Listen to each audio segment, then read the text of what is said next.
Amém. Graça e paz, irmãos. Vamos abrir as nossas Bíblias lá em Gênesis capítulo 19. Gênesis capítulo 19. Nós vamos ler apenas 2 versos, porque na medida em que nós formos desenvolvendo o tema, nós vamos vendo a parte narrativa desse texto também. 19, verso 17 e verso 26. Havendo-os levado para fora, disse um deles, Gênesis 19, verso 17. Havendo-os levado para fora, disse um deles, livra-te, salva a tua vida, não olhes para trás, nem pares em toda a campina, foge para o monte, para que não pereças. Agora vamos lá para o verso 26. E a mulher de Ló olhou para trás e se converteu numa estátua de sal. Senhor Deus, nosso Pai, nós queremos agradecer, Senhor Deus, por essa noite, pela oportunidade de compartilhar a Tua palavra. Pedimos, ó Deus, que nos dê direcionamento, tanto a mim quanto a cada pessoa aqui presente, aqueles que estão sendo alcançados nesse momento também. Pedimos, ó Deus, a graça do Senhor por aqueles que estão agora na rede social ouvindo. Nós pedimos a Tua bênção, Senhor. Abençoa, Deus, que a Tua palavra possa encontrar um lugar preparado, uma terra em que a semente possa germinar, crescer e se desenvolver para a Tua glória, no nome de Jesus. Amém, Senhor, amém. Nós sabemos que a maldade, a violência, ela não está ligada somente a um lugar, a uma região geográfica, ou a uma época, ou a uma circunstância. A maldade está dentro do coração humano. Desde que o pecado entrou no mundo, o homem tornou-se, o ser humano, tornou-se pecaminoso nas suas atitudes, nos seus pensamentos e nos seus atos. É verdade que a graça de Deus nos alcança e nos liberta do poder, da influência do pecado sobre a nossa vida. Mas a humanidade continua caída até ser restaurada por Jesus. Então, quando nós vemos pela imprensa hoje a violência, né, nas grandes cidades, nas capitais e também hoje nas pequenas cidades, não está ligado só a uma religião, mas a uma região, mas ao coração do ser humano. Quando você lê no livro de Gênesis, percebemos claramente que a maldade já estava lá. A violência já predominava. E nesse texto que nós lemos, o texto nos diz sobre 2 cidades, cidade de Sodoma e Gomorra, que eram 2 cidades más na presença de Deus. 2 cidades violentas e corruptas. A maldade já estava presente lá, como a maldade continua ainda hoje. E o texto nos fala de uma família que vivia no meio dessa maldade, das cidades violentas, e que Deus tira essa família de lá. Nós não temos muitas informações a respeito dessa família, desse homem chamado Ló, e da sua mulher, que nós não sabemos o nome dela. Ló andou muito tempo na sombra de Abraão. Ele era sobrinho de Abraão. A bênção de Deus alcançou a vida de Abraão, mas a bênção de Deus também estendeu sobre a vida de Ló, o sobrinho de Abraão. E eles caminharam juntos por um bom tempo. E a Bíblia diz que Deus foi os tornando prósperos. Chegou um tempo em que já não era viável os 2 viverem juntos. Já havia contendas entre os servos de um e de outro, já muitos bens, muitas posses, e a Bíblia diz que eles se dividem. Um vai para a direita, outro vai para a esquerda. A Bíblia diz que Abraão deu o direito de escolha a Ló. Ló, você pode escolher a região que você quiser. Se você for para a direita, eu irei para a esquerda. Se você for para a esquerda, eu irei para a direita. Nós vamos nos separar, porque nós somos já duas grandes famílias, com muitos servos, com muitas pessoas. Então nós iremos para lugares diferentes. Abraão era um homem tão pacífico. Abraão era um homem tão prudente, tão temente a Deus, tão abnegado, que ele falou para Ló: eu lhe dou o direito de escolher. Você pode escolher a terra que você quiser, daquilo que nos é oferecido. A Bíblia diz que Ló olhou para o lado de Sodoma e Gomorra. Boa terra, pastagens bonitas. E ele disse: é lá que eu posso aumentar o meu gado. É lá que eu poderei tornar-me mais próximo. Próspero, quer dizer, lá que eu posso me tornar mais próspero. E a Bíblia diz que ele foi para aquela região. Mal sabia ele que lá havia prosperidade financeira, mas lá não haveria prosperidade para sua família. Lá não haveria prosperidade espiritual. Lá não haveria segurança. Ele olhou não com os olhos da fé, mas numa perspectiva muito materialista, conforme nós vimos de manhã hoje. E pensando nesse aspecto, não olhes para trás. Eu quero pensar em algumas ideias baseado nesse tema. Não olhes para trás. Sabe por quê? Porque muitas vezes na Bíblia nós somos exortados a não olharmos para trás. Quando você lê as cartas que Paulo escreveu às igrejas, a igreja de Éfeso, a igreja aos Filipenses, aos Tessalonicenses, aos Colossenses, a tônica de Paulo mais ou menos essa. Vocês foram libertados, foram salvos, foram alcançados pela graça. Agora para frente, caminhem, não venham a regredir, não venham a voltar do lugar de onde vocês foram retirados. Não fiquem olhando para a vida passada, com saudade dessa vida, com desejo de voltar aos costumes antigos, às práticas antigas, porque vocês já são novas criaturas em Cristo Jesus. Mas essa exortação de Paulo não era só para a igreja naquela época. A tendência de regredir, a tendência de olhar para trás, não era só daquele povo, é de cada um de nós. Muitas vezes nós somos tentados a olhar para trás e não olhar na perspectiva em que Deus quer que a gente olhe. E por isso eu tenho aqui 4 ideias. A primeira ideia é: quando se olha para trás, atrasa o processo da caminhada. Quando se olha para trás, atrasa o processo da caminhada.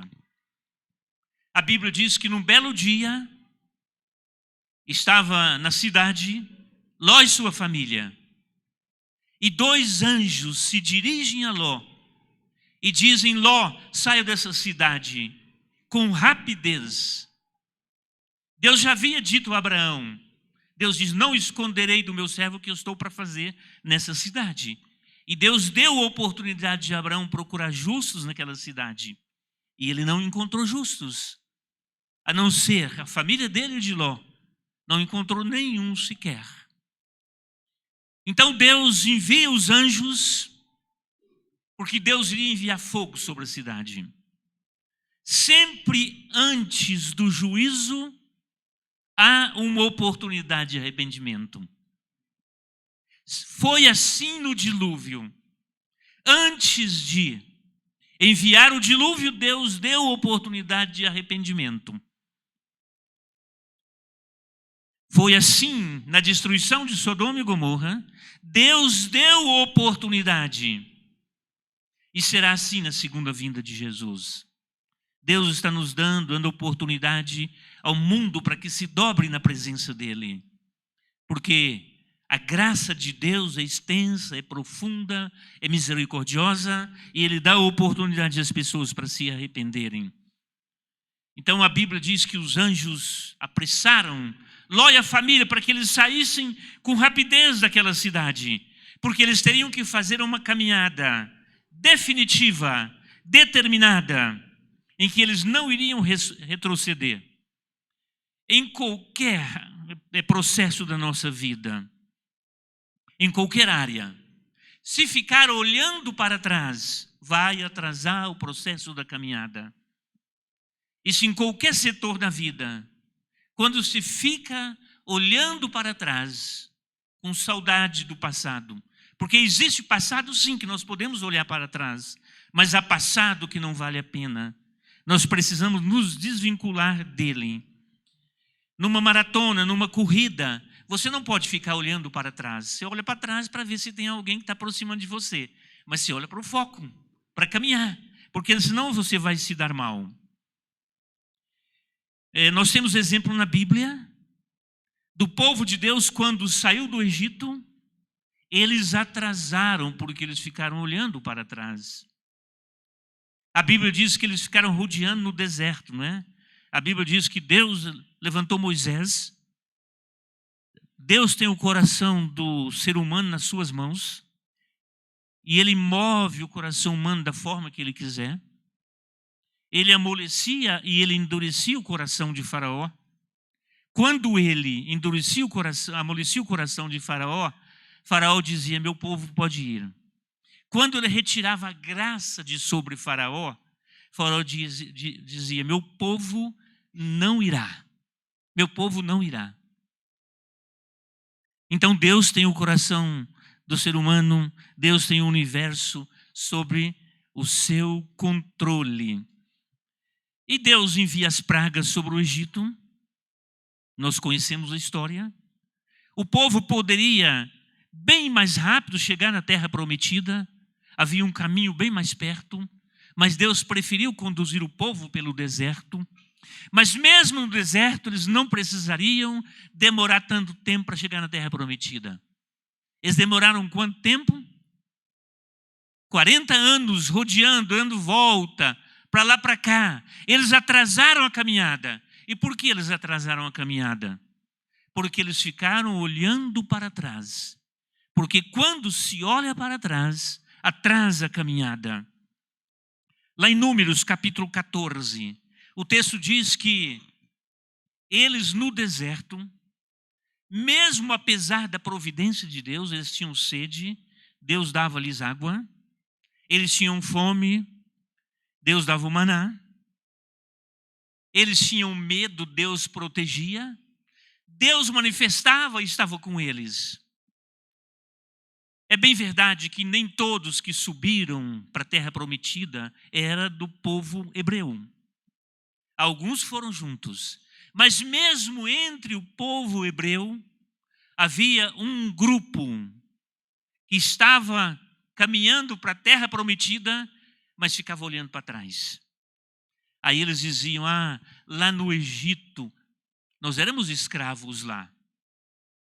Agora somos livres, mas nós não sabemos o que fazer com a liberdade.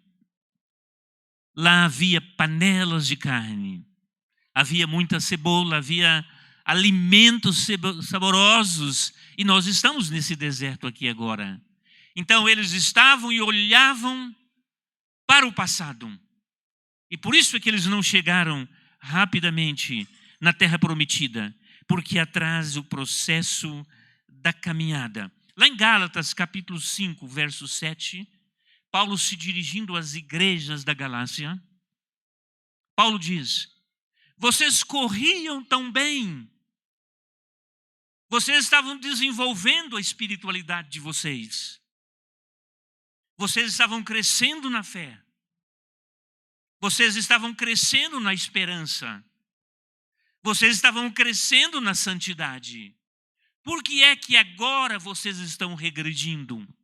Corris bem. O que é que vem impedir vocês de prosseguir na caminhada? Vocês estão voltando justamente para o lugar de onde vocês saíram. Vocês estão se colocando de novo a salvação dependente das obras. A salvação dependente da lei, não da graça. Quem fascinou vocês? Vocês corriam bem. Você conhece alguém que corria bem e ficou olhando para trás e parou da corrida? Lá em 2 Timóteo 4, capítulo 4, verso 7, Paulo faz uma lista de pessoas que andavam com ele, de pessoas que semeavam a semente com ele, de filhos na fé. E ele faz uma lista, ele diz, um deles é: Demas, tendo amado o presente século, me abandonou. Demas, tendo amado o sistema, me abandonou. Lá em Lucas, capítulo 15, conta a história do filho pródigo. Lucas, capítulo 15, aquele filho que vivia na casa do pai e tinha o amor fraterno, paterno ali, tinha de tudo, mas abandonou. Afastou a procura de aventuras. Ele vai de queda em queda até cair no profundo abismo. Mas ele arrependeu e ele retorna. Lá em Mateus capítulo 13, 22, no capítulo 13 fala do semeador que saiu a semear. E diz que uma semente caiu entre os espinhos. E aquela semente que caiu entre os espinhos, o que aconteceu com ela? Os espinhos cresceram, sufocaram e ela não se desenvolveu. Jesus disse: assim são aqueles que ouvem a palavra, mas a fascinação pelas riquezas, o materialismo no coração, o coração só voltado para o financeiro. E os cuidados com o presente século sufocam essa semente de tal forma que ela não se desenvolve e não cresça. Na escola de Jesus nós somos chamados para abnegação, a caminharmos com propósito, com decisão. Ló caminhava bem com a sua família, a sua esposa. Eu não sei se houve alguma dificuldade para a esposa sair de lá, se desapegar da cidade de Sodoma e Gomorra. Mas a verdade é que Ló estava preso a uma posição financeira muito boa, confortável, e ele assumia até um papel, de certa forma, de juiz na cidade. Possuía boas condições financeiras, tinha muitas motivações para continuar lá, mas a esposa dele não teve um desapego tão grande conforme teve Abraão. Quando Deus diz a Abraão: deixa a sua terra e vai para a terra que eu te mostrarei, estou lhe chamando para romper. E às vezes romper não é tão fácil. Existem muitas coisas que você sabe, que nós sabemos, que as pessoas sabem que precisam romper com elas, mas às vezes ficam amarrados com elas. E a Bíblia nos chama para rompermos. Sair, às vezes, daquilo que nos prende, do conformismo, até de uma situação, às vezes, confortável, para um desafio a colocarmos a mão na obra no reino de Deus e desenvolvermos. Ela não teve uma libertação tão grande como teve Abraão. Então, quando se olha para trás, atrás do processo da caminhada, quem sabe você está se sentindo, precisava estar além na sua caminhada cristã, que precisaria estar além na sua santificação, que precisaria estar além na sua fé. Olhar para trás nos atrapalha a mim e cada um de nós.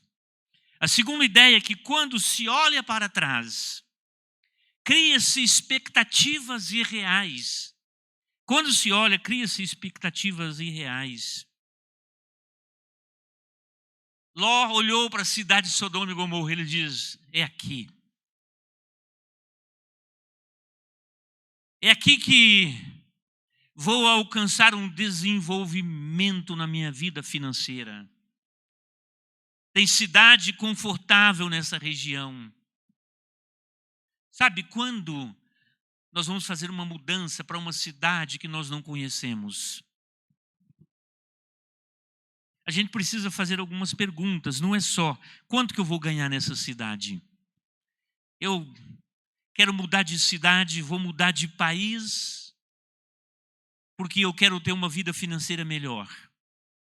Eu não estou dizendo que é errado querer mudar de país para ter uma vida financeira melhor. Eu não estou dizendo que é errado mudar de cidade para ter uma condição social melhor. Mas nós não podemos olhar só nessa perspectiva. Ló olhou só nessa perspectiva e se deu mal. Ele não perguntou como é a vida espiritual do povo lá. Então, quando vamos mudar de cidade, nós precisamos fazer algumas perguntas, né? Eu vou mudar de cidade. Para essa cidade que eu estou indo, tem igreja para me congregar com a minha família? Se não tiver, vou começar uma igreja na minha casa. Porque existem outros fatores importantes. Não podemos olhar só esse. O termo usado aí, olhar para trás, é nabate. E esse termo nabate não significa só olhar por curiosidade. Não significa que a mulher de Ló olhou por curiosidade. Ela olhou porque alguma coisa chamava a atenção dela lá. O sentido que ela olhou com admiração, com consideração, com pesar. Pesar de estar deixando aquela cidade. Quando se olha para trás, revela-se o que está no coração. Porque eu acho que isso aconteceu com todos nós. Quando nós saímos de casa, ou até quando vem para a igreja ou qualquer outro lugar, você chega no portão da sua casa, aí você para, você olha para trás e fica pensando. A esposa pergunta, esqueceu alguma coisa? Você esqueceu alguma coisa? Não é isso? A mulher de Ló parou, não só olhou, mas parou e parou por um tempo, porque parece que ela estava esquecendo alguma coisa. O coração dela estava naquela cidade. O coração dela estava preso ali. Então ela precisaria ter um olhar determinado. Aquelas perspectivas do povo de Deus, quando olharam para o Egito estando no deserto, a caminho da terra prometida, era um olhar irreal. Primeiro, eles não poderiam voltar para lá, não tinha mais jeito de voltar para lá. Segundo, se eles voltassem, eles seriam mortos. Eles estariam voltando para a escravidão. Então era um olhar, uma perspectiva, uma esperança irreal. Quando o cristão fica olhando para trás, para a velha vida, de onde ele saiu, ele está olhando para algo que é irreal, uma fantasia, em que ele terá agora uma vida melhor na posição em que ele está, e não naquela posição de onde ele saiu. Porque era escravo, agora é livre em Cristo Jesus. Então, expectativas falsas, expectativas irreais. E a terceira ideia aqui, quando se olha para trás, revela-se um apego à cultura humanista. Ele olhou no aspecto material sem considerar isso que nós acabamos de falar, o aspecto espiritual. O texto diz claramente que ela sentiu saudades daquela cidade. John Wesley diz o seguinte, que o difícil não é sair do Egito. O difícil é o Egito sair do coração do ser humano.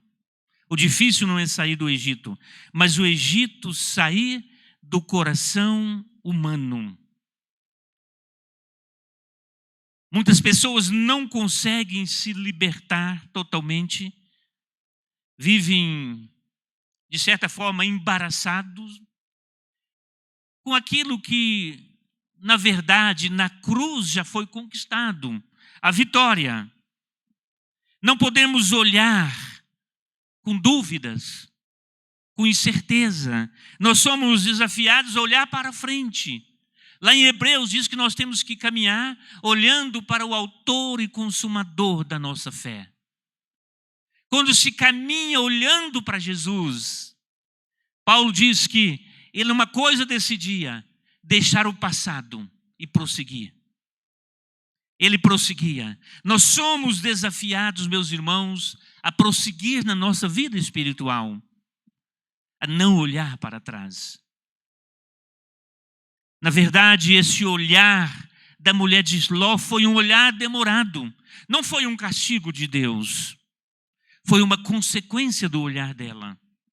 Porque, na verdade, tudo que ficou para trás sofreu as consequências do fogo que caiu e do enxofre.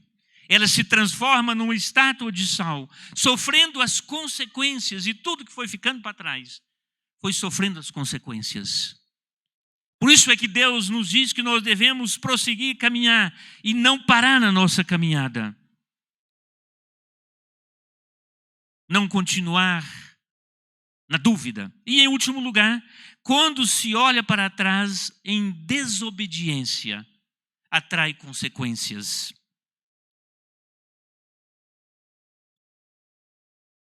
A atitude da mulher de Ló trouxe consequências para sua família.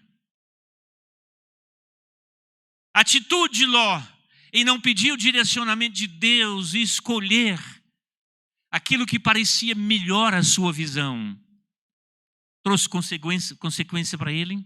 Trouxe.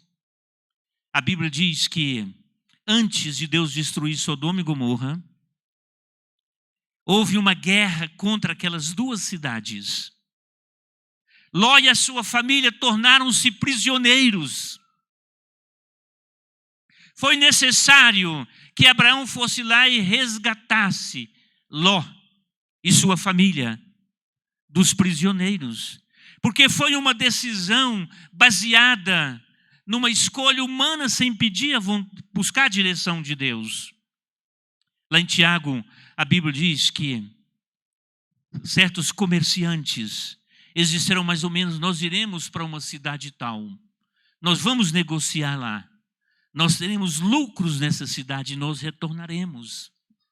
Deus disse, em vez disso, vocês deveriam dizer, se Deus quiser, iremos para lá, teremos lucros e voltaremos. Porque em todas as nossas decisões, nós precisamos colocar a vontade de Deus, orar, pedindo que Deus coloque no nosso coração se é a vontade dEle. É uma mudança de serviço, é um curso que quer fazer, é uma viagem. Todas as nossas decisões, nós não devemos tomar baseados só numa análise da perspectiva humana, mas nós devemos pedir que Deus coloque no nosso coração e na nossa mente aquilo que é melhor para a nossa vida. Ló não cuidou dessa parte. E a Bíblia diz que ele trouxe consequências para a sua vida. E ele trouxe consequências para a sua família. Uma escolha errada pode trazer sérias consequências. E a Bíblia usa a figura da mulher de Ló para nos exortar, no contexto em que fala sobre a segunda vinda de Jesus. Falando sobre os sinais da segunda vinda de Jesus, há um versículo escondidinho ali. Lucas 17, 32, um versículo pequeno diz, lembrai-vos da mulher de Ló. Lembrai-vos da mulher de Ló. Esse texto é um apelo a lembrar da atitude dela, para que não venhamos tomar a mesma decisão, para que não venhamos a olhar para trás como ela olhou. O texto nos exorta a uma vigilância constante. A Bíblia diz que aquele que coloca a mão no arado e olha para trás não é apto. Porque existem coisas que não combinam. Olhar para trás e para frente ao mesmo tempo. Você tem que olhar numa direção ou noutra. Não vai combinar. Essa figura era muito conhecida naquela região. Aquele que coloca a mão no arado e olha para trás não é apto para o reino de Deus. Tem que olhar para frente. Porque senão ele não vai sair no lugar que ele quer sair. Ele não vai na direção que ele precisa ir. Porque ele não está olhando para frente, está olhando para trás. Então essa é a exortação da palavra de Deus. A não olharmos para trás e prosseguir no alvo para o qual Deus nos chamou. É verdade que às vezes nós somos tentados a olhar para trás. É verdade, somos tentados a parar na caminhada. Mas o desafio de Deus é prosseguirmos. Se a caminhada como cristão está difícil, muito mais difícil é se regredir. Se está enfrentando lutas na vida, pior fica se abandonar. As igrejas corriam bem. O que é que vos impediu de correr bem? Paulo pergunta. A igreja de Éfeso, é mais ou menos a ideia, vocês amavam, vocês iam bem, mas vocês perderam o primeiro amor. Então existem coisas que estamos sujeitos a perder. E precisamos cuidar delas, para que não venhamos a perdê-las. Não estou falando de perder a salvação, mas eu estou falando de perder a motivação da vida cristã, de perder o entusiasmo, de perder a unção de Deus sobre nós, por ficar olhando para trás. O desafio é olharmos para frente, para o autor e consumador da nossa fé. Porque quando nós olhamos para frente, nós focamos e nós sabemos para onde nós iremos. Nós teremos um alvo e nós prosseguiremos rumo àquele alvo.